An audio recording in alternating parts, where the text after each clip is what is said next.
আমরা টোটালি এসেছে আমাদের মানে যে টিএসআর আজকে প্রায় 3 বছর ধরে চলতেছে।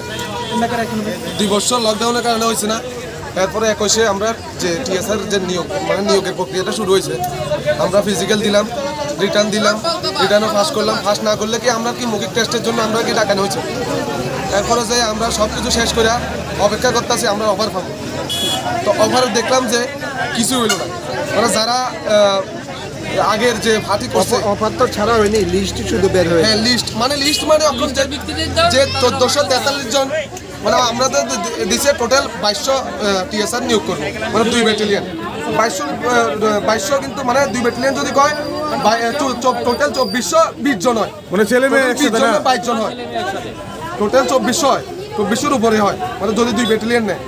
টোটাল মুখ্যমন্ত্রী আমাদেরকে কইছে যে 2200 পোস্ট নেব, মানে টিএসআর বাহিনী নেব। তো 1400 মানে 2200-র ভিতরে আমরা দেখলাম যে আমরা 1443 জনের নাম আইছে, আর বাকিটি কই, আর বাকিটি কোথায় গেছে এটা আমরা জবাব দিতে হইব। আমরা চাকরি দিতে হইব আমরা, নাহলে এইটা এখান থেকে লোকতাম না।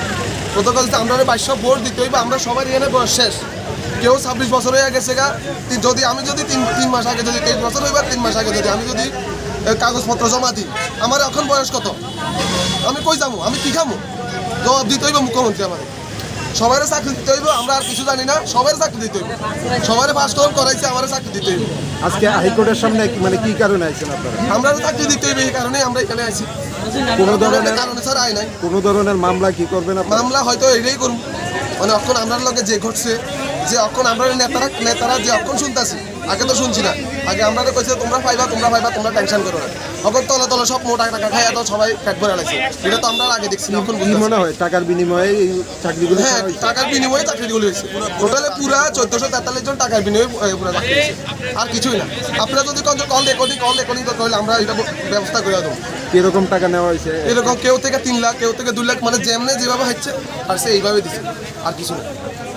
আপনি যে বিধানসভার থেকে আইছেন, আমি বিলোনিয়া থেকে আইছি। এই বিধানসভার মধ্যে মানে কি আমার বিলোনিয়ার বিধানসভার এখন যে টোটালি এমএলএ এখন আমাদের বিলোনিয়া নাই। এমএলএ টোটালি এখন আছে হয়তো কলকাতা, নাইলে অন্য কোনো গানে আছে।